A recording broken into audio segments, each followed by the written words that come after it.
मैं सोनू गहलोत। मेरे channel classroom में आप सभी का स्वागत है। दोस्तों, जैसा आपका KVS का एग्ज़ाम हुआ है और एग्ज़ाम में लगभग जो कोचिंग में ऑफलाइन बच्चे पढ़ते हैं उन्हें पता ही होगा कि लगभग आपको 90% पढ़ाया हुआ मिला है। तो इसी तरह से हमारा प्रयास रहेगा कि जो आपकी आने वाली परीक्षा UP TGT और PGT है उसमें भी आपको लगभग 90-95% आपको क्वेश्चन देखने को मिले। तो साथियों, लंबे समय से मैं वीडियो नहीं डाल पाया, उसके लिए मुझे खेद है, लेकिन अब आपको लगातार वीडियो मिलती रहेंगी और जो महत्वपूर्ण प्रश्न एग्ज़ाम में आते हैं वहीं से आपको क्वेश्चन ज़रूर देखने को मिलते रहेंगे और मैं उन्हीं सिलेक्टेड पर्सनों को शामिल करूंगा जो आपकी आने वाली परीक्षा में ज़रूर आपको देखने को मिलेंगे। ठीक है, तो मैंने ऐसे ही KVS और UP TGT PGT के लिए कई सारे प्रैक्टिस सेट तैयार किए हैं जो बहुत ही लाभदायक होगी आपके लिए। तो आपको इन प्रश्नों का अध्ययन में थोड़े थोड़े करके, जैसे 30 नंबर के, 50 का, 100 का और भी बड़ी बड़ी वीडियो आपको देखने को मिलती रहेगी। तो स्टार्ट करते हैं। आज मैं बहुत ही महत्वपूर्ण प्रश्नों को शामिल करके आप सभी के सामने लाया हूँ। ये जो प्रश्न है बहुत महत्वपूर्ण है और बहुत सारे क्वेश्चन जो आपकी परीक्षा गई है KVS की उसमें आए थे, जो बच्चे एग्ज़ाम देकर आए हैं उन्होंने बताया है। ठीक है, तो ऐसे ही आने वाली परीक्षा में जो क्वेश्चन आएंगे, मुझे पूर्ण विश्वास है कि आपको यहाँ से क्वेश्चन ज़रूर देखने को मिलेंगे। तो चलते हैं सीधे अपने इन महत्वपूर्ण प्रश्नों की ओर। ठीक है दोस्तों, तो दोस्तों आज का जो हमारा पहला क्वेश्चन है वो है हमारा, फ्रेस्को सैको पर वार्निश की जाती है। ठीक है, जो फ्रेस्को सैको पद्धति है आपकी, इस पर कौन सी वार्निश की जाती है? तो इसमें आपका 4 ऑप्शन दिए हुए हैं आपको, डामर वार्निश, वैक्स वार्निश, कपोल वार्निश, उपयुक्त तीनों। तो इनमें से जो आपका राइट आंसर है वो है आपका wax varnish. Wax varnish right answer है आपका, जो आपकी फ्रेस्को सैको पद्धति में किया जाता है। ठीक है, उसके बाद आपका अगला प्रश्न है आपका, गोल किनारे वाली तुलिका कहलाती है। जो आपकी गोल किनारे वाली तुलिका है वो आपकी फिल्बर्ट कहलाती है। ये आपका इम्पोर्टेंट क्वेश्चन है क्योंकि ये क्वेश्चन आपका रिपीट होता है और कई सारे जो पीछे आपकी परीक्षा गई हैं आपकी, उनमें भी कई बार ये क्वेश्चन रिपीट हुआ है। ठीक है, तो इसमें आपका फिल्बर्ट तुलिका आपकी राइट कहलाएगी, जो गोल किनारे वाली होती है। ठीक है, गोल किनारे कैसे? देखो, एक तो आपकी तुलिका होती है ऐसी चपटी, जो ऑयल कलर में इसका प्रयोग किया जाता है। ये चपटी होती है सामने से। ठीक है, उसके बाद एक होती है आपकी राउंड गोल किनारे वाली तुलिका। वो इस तरह से होती है कि उसके जो बाल होते हैं आगे से आके गोल ऐसे हो जाते हैं और ये ब्रूस हो जाते हैं। फिर ये आपका इसकी पीछे का जो हिस्सा होता है इस तरह का होता है, ये होती है गोल। इसके बाद जो आपकी फिल्बर्ट तुलिका होती है, ये गोल किनारे वाली कैसी होती है? इसके जो जैसे आपकी चपटी है, इसके तो ऐसे कोने होते हैं, लेकिन इसके ऐसे नहीं होते। इसके जो कोने होते हैं वो ऐसे गोल होते हैं और ये इस तरह से होती है। ठीक है, ये पीछे का सिरा हो गया, ऐसे इसके बाल होते हैं। इसके जो ये किनारे हैं ये गोल होते हैं, इसलिए से हम फिल्बर्ट तुलिका कहते हैं। ठीक है, गोल किनारे वाली तुलिका आपकी फिल्बर्ट कहलाती है। ये भी आपका बहुत महत्वपूर्ण क्वेश्चन है आपका। ठीक है, यहाँ से आपके क्वेश्चन निकल जाते हैं कि गोल किनारे वाली तुलिका क्या कहलाती है, राउंड तुलिका किसे कहते हैं हम, या आपकी फ्लैट कैसी होती है या राउंड कैसी होती है। यहाँ से आपके क्वेश्चन निकलते रहते हैं। ठीक है, तो आप ध्यान देंगे और आपको पता है कि फ्लैट कैसी होती है और राउंड कैसी होती है। इसके साथ ही हम चलते हैं तीसरे क्वेश्चन की ओर। हमारा तीसरा क्वेश्चन है, कार्बनिक रंग होते हैं कार्बनिक रंग होते हैं। तो कार्बनिक रंग हमारे जो ऑप्शन दिए हैं रासायनिक तत्वों से निर्मित रंग कहलाते हैं या पशु जगत से निर्मित रंग कहलाते हैं। नंबर 3 पे आपका है वनस्पति जगत से निर्मित रंग कहलाते हैं या उपयुक्त सभी। तो उसमें आपका जो राइट आंसर है वो होगा आपका उपयुक्त सभी। सभी रंग ये कार्बनिक रंग कहलाते हैं। ठीक है, क्योंकि जो कार्बन है वो आपका निर्जीव और सजीव दोनों वस्तुओं में पाया जाता है, इसलिए इसमें आपका राइट सभी होगा। अगला आपका क्वेश्चन है क्वेश्चन नंबर 4। साथियों उसमें मैंने लगभग 30 इम्पोर्टेंट क्वेश्चन शामिल किए हैं और ये प्रैक्टिस सेट 100 नंबर का है। मैं इस प्रैक्टिस सेट को 1-2 बार के में आपको कंप्लीट करा दूंगा। ठीक है, चलते अपने क्वेश्चन नंबर 4 की ओर। हमारा जो क्वेश्चन नंबर 4 है वो है कि कलोटी लोक कला का प्रचलन किस प्रदेश से है। जो आपकी लोक कलाएँ हैं या लोक नृत्य हैं या शास्त्रीय नृत्य हैं, इससे भी आपका 1-2 या 2 नंबर का क्वेश्चन निकलता है। ठीक है, तो आपको इन चीज़ों को बार बार अध्ययन करना है ताकि आप इन्हें ना भूलें। तो जो हमारा क्वेश्चन है अब ये है कि कलोटी लोक कला का प्रचलन किस प्रदेश से है। आपका ऑप्शन में महाराष्ट्र, गुजरात, राजस्थान या बंगाल। इसमें जो आपका राइट है, इसमें राइट होगा आपका गुजरात। गुजरात से बी राइट है इसमें कि गुजरात। कलोटी लोक कला का प्रचलन किस प्रदेश से है, तो आपका गुजरात राइट आंसर होगा। ठीक है, अगला क्वेश्चन है हमारा, अगले क्वेश्चन की ओर चलते हैं। खुर्जा के क्वेश्चन है हमारा कि खुर्जा के मिट्टी के बर्तनों की कला को लाने वाला व्यक्ति कौन था। ये जो लोक कला है आपकी खुर्जा मिट्टी के बर्तन, इन्हें हम पोट्री आर्ट कहते हैं, पोट्री कला। और जो इन बर्तनों को बनाता है उसे हम बोलते हैं पोटर। ये बहुत सुंदर सुंदर अलग अलग कलर के होते हैं और अलग अलग जगह के फेमस है। तो यहाँ इसने खुर्जा से कहा कि खुर्जा के मिट्टी के बर्तनों की कला को लाने वाला व्यक्ति कौन था। तो इसमें आपका राइट है, इसमें आपका राइट है सी इसमें राइट है आपका अफगानी राजा तैमूरलंग खुर्जा से लेके आया था। और जो खुर्जा है, खुर्जा के जो मिट्टी के बर्तन हैं वो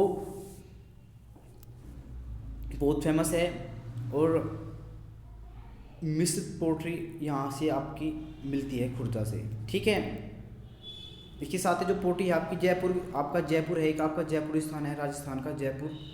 यहाँ की आपकी नीली पोट्री प्रसिद्ध है, नीली पोट्री प्रसिद्ध है इसकी। ठीक है, और जो नीली पोट्री है इसके जो प्रमुख कलाकार आते हैं कि जो जयपुर की नीली पोट्री है इसके प्रमुख कलाकार कौन है। तो इसके जो प्रमुख कलाकार है वो है कृपाल सिंह शेखावत। अपने नाम सुना, कृपाल सिंह शेखावत। ठीक है, कृपाल सिंह शेखावत ब्लू पोट्री के प्रमुख कलाकार माने जाते हैं। ठीक है, उसके बाद में आपकी कई सारी पोट्री है, जैसे डबल कट पोट्री हो गई। डबल कट पोट्री का जो संबंध है ये कहाँ से है, ये आपका अलवर शैली से है। अलवर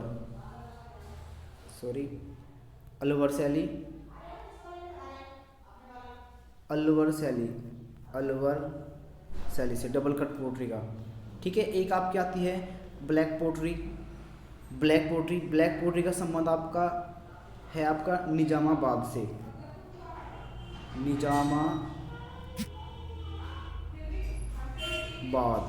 ठीक है, निजामाबाद से आपकी ब्लैक पोट्री का संबंध है।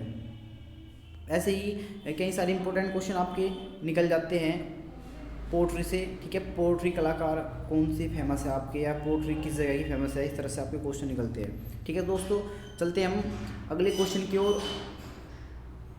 अगले क्वेश्चन की ओर चलने से पहले कुछ इम्पोर्टेंट जो पॉइंट है मैं क्वेश्चन के लास्ट में ऐड किए हैं आपकी सुविधा के लिए, ताकि आप इन्हें याद करके लाभ उठा सकें। तो जो उसमें नोट करके लिखा है कि भारतीय टेराकोटा संग्रहालय नई दिल्ली की स्थापना कब हुई थी। तो इसकी स्थापना 1990 में हुई थी। आपका इम्पोर्टेंट क्वेश्चन है, आपकी नॉलेज के लिए इसे लिखा है। और बहुत सारे महत्वपूर्ण पॉइंट जो है मैं हर क्वेश्चन के लास्ट में दिए हैं ताकि आपको अच्छे से लाभ मिल सके। अगला क्वेश्चन है आपका अद्भुत रस कौन सा होता है।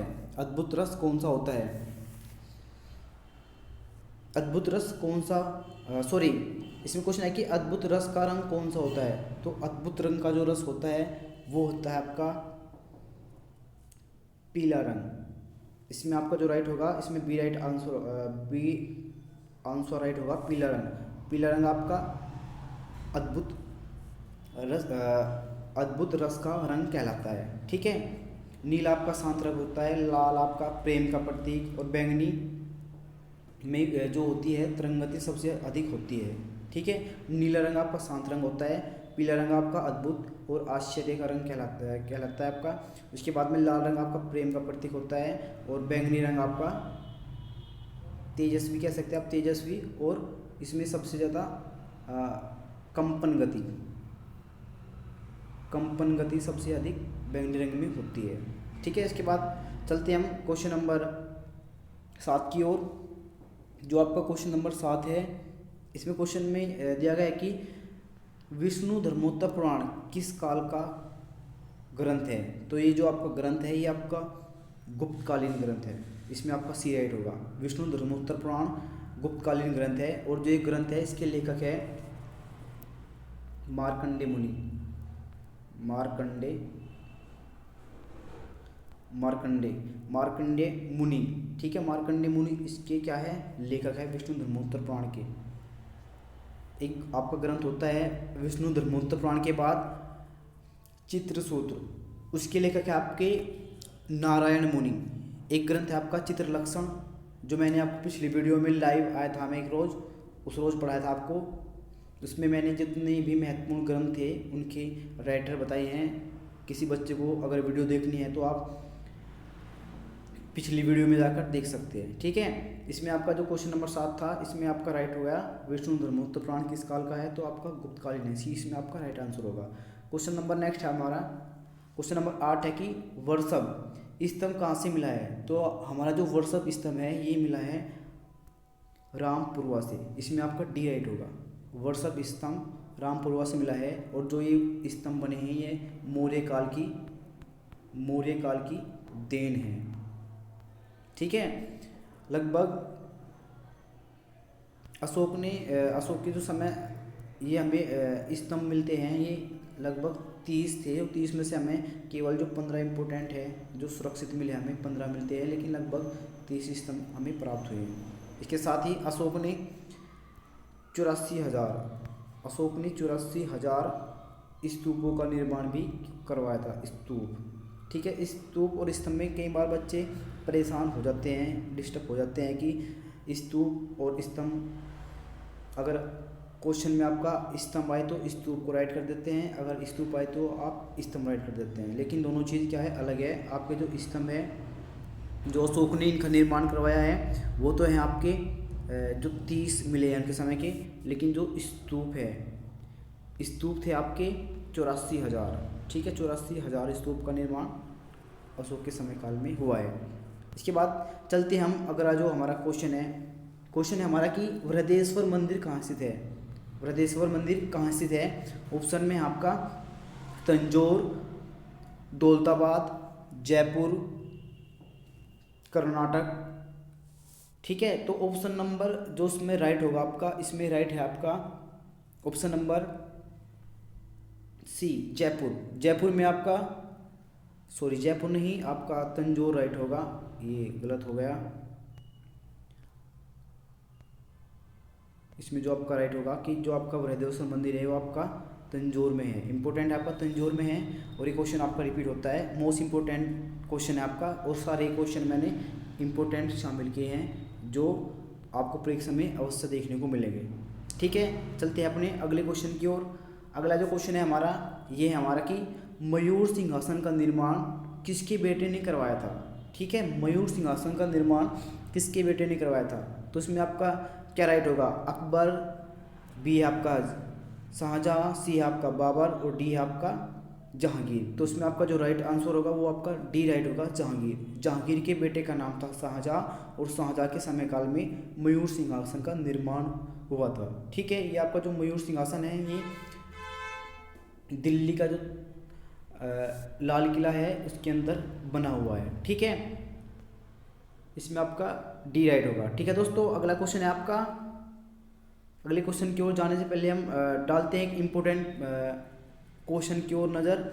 आपका जो इम्पोर्टेंट क्वेश्चन नोट करके लिखा है वो है कि आधुनिक विज्ञापन के जनक कौन है? तो थॉमस जे बैरेट को माना जाता है। ठीक है, न्यू क्वेश्चन है ये। इसके बाद चलते हैं नए क्वेश्चन की ओर। क्वेश्चन नंबर 11 है आपका। आज की वीडियो में हमने लगभग इम्पोर्टेंट 30 प्रश्नों को शामिल किया है जो बहुत महत्वपूर्ण है। और ये जो सीरीज चल रही है क्वेश्चनों की, ये 100 नंबर का प्रैक्टिस सेट तैयार किया है। उसके स्टार्टिंग के 30 क्वेश्चन हमने शामिल किए हैं और ऐसे ही बहुत सारे प्रैक्टिस सेट तैयार किए हैं आप लोगों के लिए। तो आप इनका रिवीजन करेंगे। जो क्वेश्चन आपको नया लगे आप उसको अपनी नोटबुक में लिख कर रख लेंगे और उसका रिवाइज करते रहेंगे। ठीक है, ताकि आपके वो याद रहे। अगला जो क्वेश्चन है हमारा क्वेश्चन नंबर 11, इसमें लिखा है कि हीनयान संप्रदाय का विशाल एवं सर्वाधिक विकसित शैलकृत चैत्य कौन सा है? तो इसमें जो राइट होगा आपका वो है आपका अजंता राइट है, बाघ राइट है, भाजा या कारले। तो इसमें जो आपका राइट होगा वो होगा कारले गुफा। कारले गुफा का क्या बोलते हैं चैत्य, वो बहुत ही विशाल है। चैत्य में आपकी 4 गुफाएं हैं जिसमें से एक चैत्य और तीन गुफाएं विहार है। ठीक है, ये मोस्ट इंपोर्टेंट गुफा है आपकी, इससे क्वेश्चन आ जाता है आपका एक। ठीक है, चैत्य होता है आपका पूजा स्थल और विहार होता है आपका, जो विहार होते हैं आपके ठहरने का स्थान। विहार आराम करने का स्थान कह सकते हैं आप, आराम करने का स्थान या ठहरने का स्थान कह सकते हैं आप। ठीक है, ये आपको बड़े अच्छे से पता है। इसके साथ अजंता गुफा दी है। अजंता गुफा में आप जानते हैं अजंता में 30 गुफाएं हैं, ये महाराष्ट्र में हैं। बाघ में 9 गुफाएं हैं, ये आपकी मध्य प्रदेश में स्थित है गुफाएं। आपकी भाजा में आपकी 22 गुफाएं हैं और आपकी कारले में आपकी 4 गुफाएं हैं।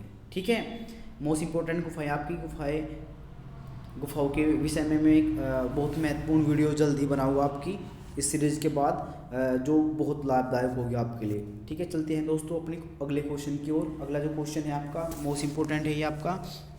इसमें क्वेश्चन दिया है आपका कि जावा इंडोनेशिया स्तूप का निर्माण किस शताब्दी में हुआ था? इसमें आपके ऑप्शन है, ऑप्शन नंबर ए है कि 7वीं शताब्दी, ऑप्शन बी है आपका 8वीं, सी है आपका 9वीं शताब्दी या डी है आपका 10वीं शताब्दी। तो दोस्तों इसमें जो आपका राइट आंसर है वो है आपका बी में है आपका 8वीं शताब्दी। जो आपका जावा इंडोनेशिया स्तूप है ये विश्व का सबसे बड़ा स्तूप माना जाता है और ये 8वीं शताब्दी में बना था। ठीक है, चलते हम अपने नेक्स्ट क्वेश्चन की ओर। अगला जो क्वेश्चन है हमारा मोस्ट इंपोर्टेंट है, ये भी आपका क्वेश्चन में दिया है कि चिदम्बरम के नटराज मंदिर में नृत्य कलाओं की कितनी मुद्राएं अंकित की गई है? ठीक है, इसमें आपका राइट है, ए राइट है आपका 150, बी राइट है आपका 85, सी राइट है आपका 108 या डी राइट है आपका 121।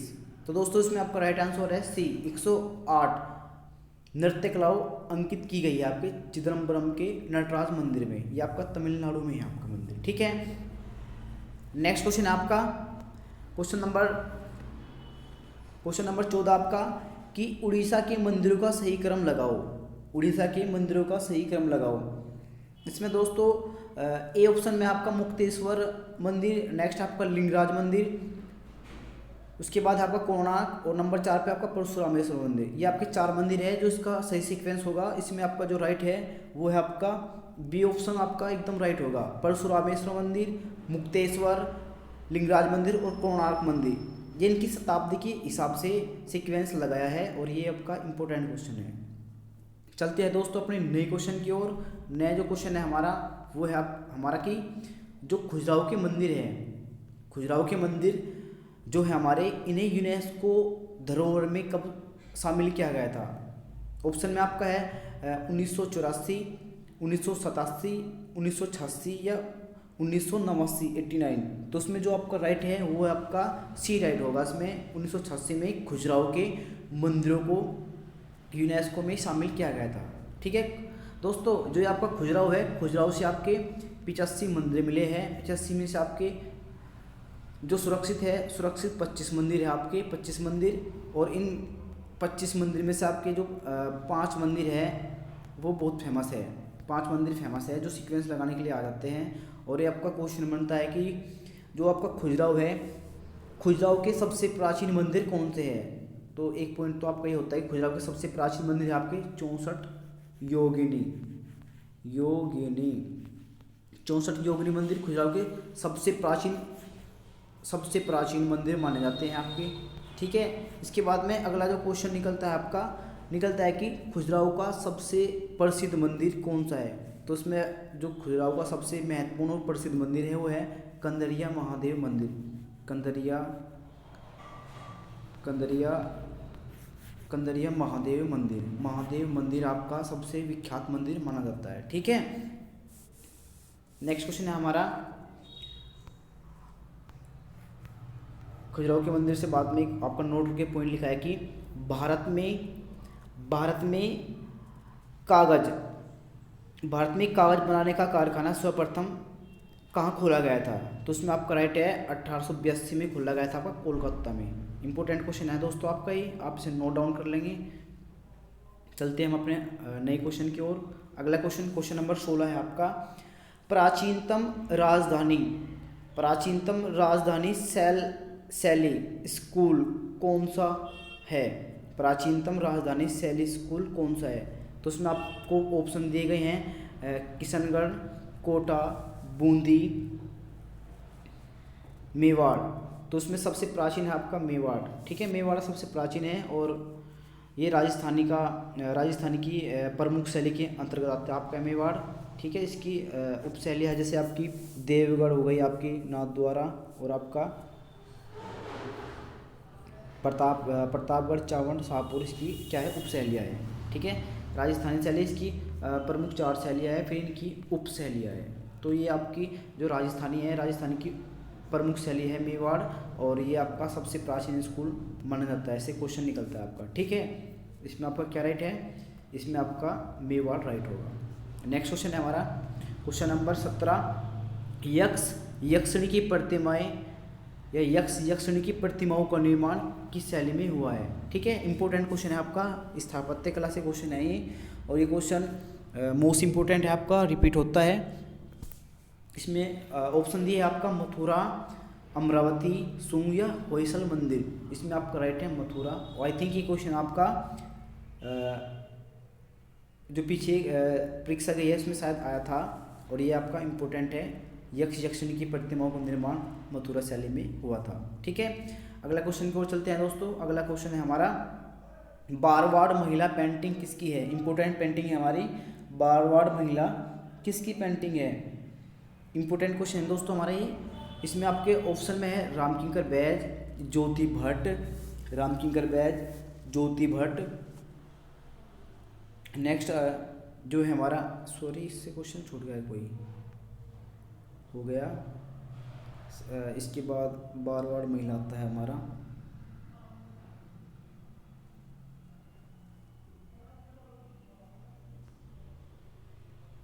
बारवाड़ महिला पेंटिंग किसकी है? इसमें ऑप्शन आपके पास ए रामकिंकर बैज, बी है आपका ज्योति भट्ट, और सी में आपका गगनी बाबू, और डी है आपका बेंद्रे। तो उसमें जो आपका राइट आंसर है वो है आपका बेंद्रे राइट होगा। ठीक है, बेंद्रे की प्रसिद्ध पेंटिंग है आपकी बारवाड़ महिला पेंटिंग। ठीक है, बेंद्रे आपके क्या है, भारत के प्रथम प्रभाववादी कलाकार है भारत के, और दूसरे नंबर पे बिंदुवादी कलाकार भारत के आते हैं, बिंदुवादी। ठीक है, भारत के प्रथम प्रभाववादी और बिंदुवादी कलाकार एन एस बेंद्रे है, और इनका प्रसिद्ध चित्र बारवाड़ महिला है जो परीक्षाओं में बहुत ज़्यादा पूछा जाता है। इसके बाद हमारा अगला क्वेश्चन है हमारा, ताजमहल का निर्माण कहाँ हुआ है? ठीक है, जो ताजमहल है, ताजमहल से आपके क्वेश्चन जरूर निकलते हैं। आपकी कोई सी भी परीक्षा हो, KVS, NVS, नेट, DSSB, या आपका यूपी का कोई भी एग्ज़ाम हो, आपका महत्वपूर्ण टॉपिक है ये, यहाँ से आपका क्वेश्चन निकलता है। और मैंने बहुत बड़ी वीडियो ताजमहल के ऊपर बनाकर यूट्यूब पर डाली है, आप जाकर देख सकते हैं। ठीक है, तो क्वेश्चन में देखते हैं कि क्या दिया है। तो आपका जो ताजमहल है ये आपका आगरा में है। ठीक है, आगरा में है, और इसके विषय में बहुत सारी जानकारी मैंने पिछली वीडियो में डाली है, आप जाकर देख सकते हैं। आपका ये इम्पोर्टेंट टॉपिक है। ठीक है, अगला क्वेश्चन है हमारा, देवी यमुना का वाहन क्या है? तो उसमें आपका ऑप्शन में दिए हैं आपका मछली, कछुआ, मगरमच्छ, उल्लू। तो देवी जो आपकी यमुना है, यमुना का वाहन आपका कछुआ है। ठीक है, देवी गंगा का ताय का आपका गंगा, गंगा का जो वाहन है वो आपका मगरमच्छ है, मगरमच्छ। ठीक है, मगरमच्छ है जो गंगा का वाहन है, और जो कछुआ है, कछुआ आपकी देवी यमुना का वाहन है। आप याद रखेंगे, ये क्वेश्चन निकलता है आपका।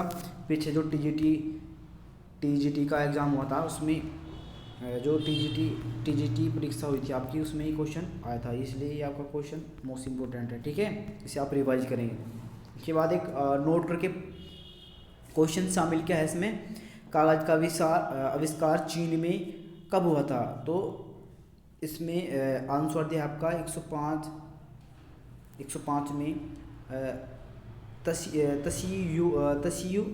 तसी लून ने किया था। 105 में तसी लून ने किया था कागज़ का आविष्कार, और ये चीन में हुआ था। ठीक है, सबसे पहले चीन में ही कागज़ का आविष्कार किया गया था। ये आपका इंपॉर्टेंट क्वेश्चन है दोस्तों। अगला क्वेश्चन है हमारा, चलते हैं क्वेश्चन नंबर 21 की ओर। क्वेश्चन नंबर 21 आपका बहुत महत्वपूर्ण है, इस पर आप ध्यान देंगे। क्वेश्चन है आपका कि national gallery of modern art Mumbai की स्थापना की थी। National gallery of modern art Mumbai की स्थापना की थी। इसमें आपका ऑप्शन दिए हैं रमेश राणा, सरयू दोषी, अवतार सिंह पवार, राम कुमार। दोस्तों इसमें आपका जो राइट आंसर है वो आपका होगा बी आंसर राइट होगा, सरयू दोषी। सरयू दोषी ने national gallery of modern art Mumbai की स्थापना की थी। आपका मोस्ट इंपॉर्टेंट क्वेश्चन है, इस तरह के क्वेश्चन आपके एग्जाम में निकलते हैं। ठीक है, तो आप इसे नोट डाउन करेंगे, मोस्ट इंपॉर्टेंट क्वेश्चन है आपका। चलते हैं अगले क्वेश्चन की ओर। हमारा जो अगला क्वेश्चन है, the tunnel of time. The tunnel of time किसकी आत्मकथा है? इंपॉर्टेंट क्वेश्चन है दोस्तों, आपका मोस्ट इंपॉर्टेंट क्वेश्चन है ये आपका, इसे आप ध्यान से पढ़ेंगे। ठीक है, इंपॉर्टेंट क्वेश्चन है ये आपका।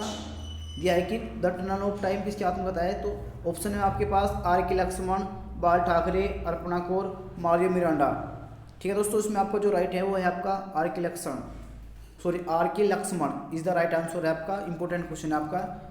और जो आपके आर के लक्ष्मण हैं ये आपके भारत के व्यंग कलाकार कहलाते हैं, व्यंग कलाकार है आपके। ठीक है, इंपॉर्टेंट क्वेश्चन निकल जाता है, कई बार क्वेश्चन आ जाता है कि व्यंग कलाकार कौन है, तो आपके आर के लक्ष्मण व्यंग कलाकार है। और द टनल ऑफ टाइम इनकी आत्मकथा है। ठीक है, नेक्स्ट क्वेश्चन की ओर चलते हैं दोस्तों। सारे क्वेश्चन मोस्ट इंपॉर्टेंट हैं, आप पढ़कर खुद भी अंदाज़ा लगा सकते हैं कि क्वेश्चन कितनी बारीकी से और कितनी इंपॉर्टेंट उठाए हैं। ठीक है, एक जगह इन्हें संग्रह किया है आप लोगों के लिए, आप लोग इनसे लाभ जरूर उठाएं। आपकी सेवा में हम हर टाइम उपस्थित रहेंगे आने वाली परीक्षा तक।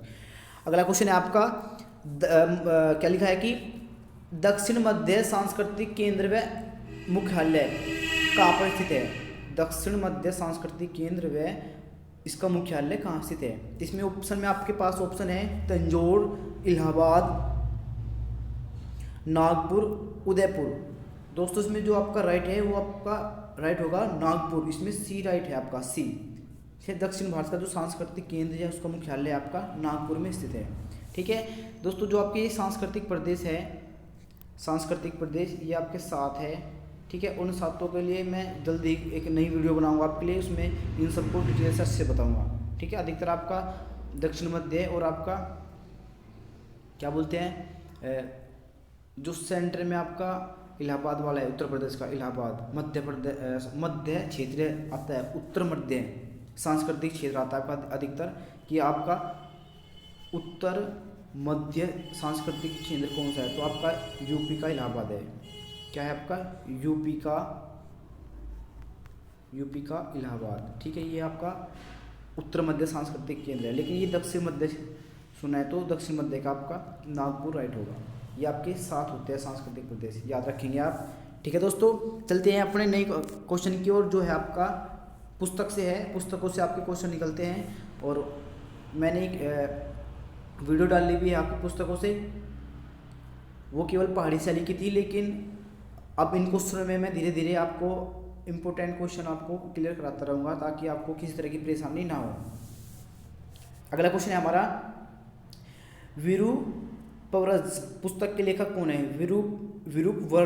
विरूपवर्ज पुस्तक के लेखक कौन है? ऑप्शन में आपका रविंद्रनाथ टैगोर, गगनी बाबू, असित कुमार हल्दर, नंदलाल बोस। इसमें से जो आपका राइट है दोस्तों वो है आपका गगनी बाबू, गगनेन्द्रनाथ टैगोर। ठीक है, गगनेन्द्रनाथ टैगोर भारत के प्रथम क्या है, प्रथम घनवादी कलाकार है, घनवादी कलाकार माने जाते हैं आपके गगनेन्द्रनाथ टैगोर। सबसे पहले घनवाद की नींव इन्होंने रखी थी 1920 या 21 में। ठीक है, 1920 या 21 में इन्होंने घनवाद की नींव रखी थी भारत में। इसके बाद रविंद्रनाथ टैगोर है, ये भारत के प्रथम अमूर्त कलाकार माने जाते हैं। असित कुमार हल्दर, इन्होंने अपनी चित्रकला का आरंभ स्थापत्य कला से आरंभ किया था। और नंदलाल बोस, इन्होंने भारत में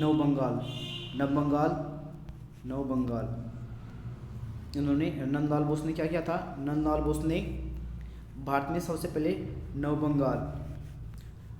नव बंगाल शैली की स्थापना की थी भारत में। ठीक है, और सारे कलाकार मोस्ट इंपोर्टेंट है आपके, इनकी विषय में आप डिटेल से पढ़ेंगे क्योंकि यहाँ से क्वेश्चन एग्जामिनर बार बार उठाता है। ठीक है दोस्तों, चलते हैं हम अपने नए क्वेश्चन की ओर। अगला जो क्वेश्चन है आपका मोस्ट इंपोर्टेंट है। क्वेश्चन में लिखा है कि अंधे माता पिता की सेवा करता श्याम जातक चित्र किस गुफा में अंकित किया गया है। अंधे माता पिता की सेवा करता श्याम जातक चित्र किस गुफा में अंकित किया गया है। तो ऑप्शन में आपके पास गुफा संख्या 2, 16, 9 या 10। तो दोस्तों इसमें जो राइट होगा आपका गुफा संख्या 10 राइट होगा। और ये क्वेश्चन आपका अजंता गुफा से लिया गया है, अजंता से। ठीक है, अजंता में आपकी 30 गुफाएं हैं जिसमें से 5 चैत्य हैं, बाकी सब विहार हैं। ठीक है, और इसमें से एक क्वेश्चन आता है कि कितनी हीनयान गुफाएं हैं। तो 6 इसमें 8 से लेकर 13 तक की सारी गुफाएं आपकी हीनयान गुफाएं हैं। ठीक है, बाकी महायान। अगला क्वेश्चन चलते हैं दोस्तों। अगला क्वेश्चन जो है आपका इंपॉर्टेंट क्वेश्चन है आपका। इससे पहले हम जान लेते हैं कि जो हमने नोट करके एक क्वेश्चन डाला है आपका, जो मोस्ट इंपॉर्टेंट है आपका, ये है आपका कि प्राचीन नालंदा की स्थापना किस शताब्दी में हुई थी। ये क्वेश्चन आपका अभी जो पीछे KVS का एग्जाम गया है उसमें आपका पूछा गया था, ये किस वंश से संबंध रखता है। तो आपको जो नालंदा विद्यालय है ये 5वीं शताब्दी का है। ठीक है, 5वीं शताब्दी का है ये नालंदा विद्यालय। और ये इसका निर्माण गुप्त शासकों ने करवाया था, कुमार गुप्त ने इसका निर्माण करवाया था। कुमार गुप्त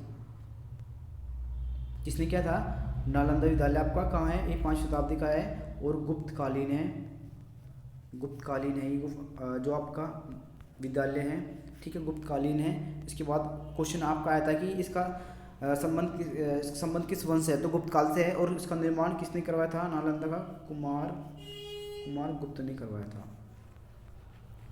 ठीक है, इंपॉर्टेंट क्वेश्चन आपका निकलता है ये, इसलिए आपका नोट करके लिखा है। और जितने भी क्वेश्चन शामिल किए हैं दोस्तों सब बहुत इंपॉर्टेंट है, आपको पढ़कर खुद ही इस चीज़ का आभास हो जाएगा। क्वेश्चन नंबर आपका जो है अगला, ये है आपका मिट्टी के बर्तनों के ढक्कन पर बना 2 हिरण का चित्र कहाँ से प्राप्त हुआ है।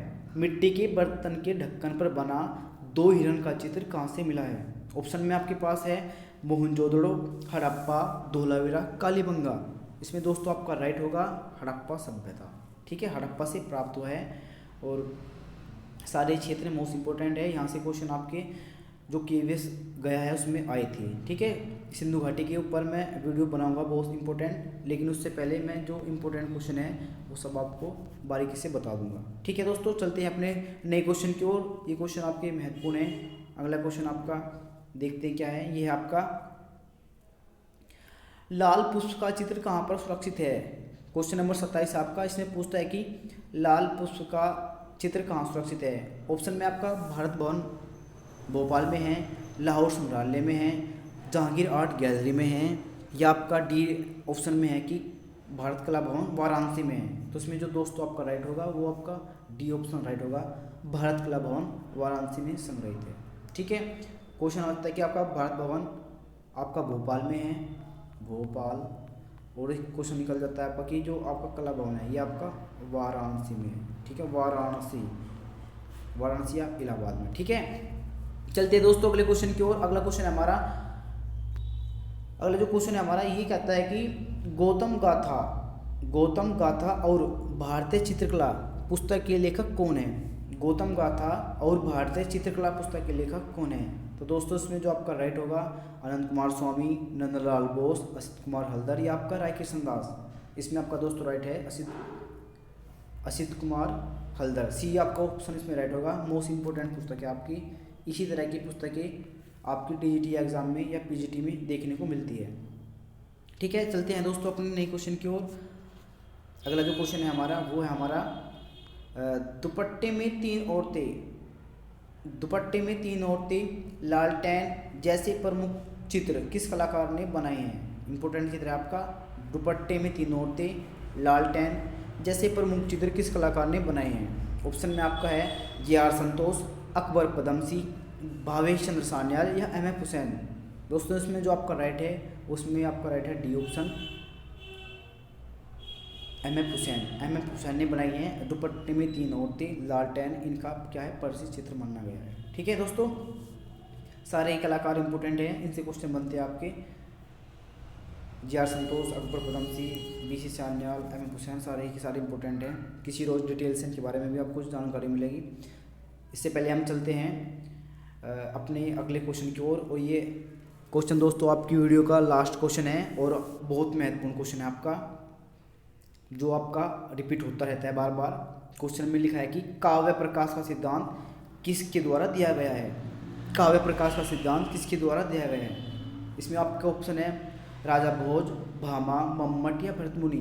दोस्तों इसमें आपका जो राइट आंसर होगा वो होगा इसमें मम्मट। काव्य प्रकाश का सिद्धांत मम्मट के द्वारा दिया गया है। ठीक है, इस तरह से दोस्तों आपकी आज की वीडियो का लास्ट क्वेश्चन था, ये समाप्त किया है। सिर्फ इसको वीडियो को समाप्त करने से पहले जो इसमें नोट करके क्वेश्चन दिया है, मोस्ट इंपोर्टेंट क्वेश्चन है आपका, उसको देख लेते हैं एक बार हम। नोट करके लिखा है कि ए हैंडबुक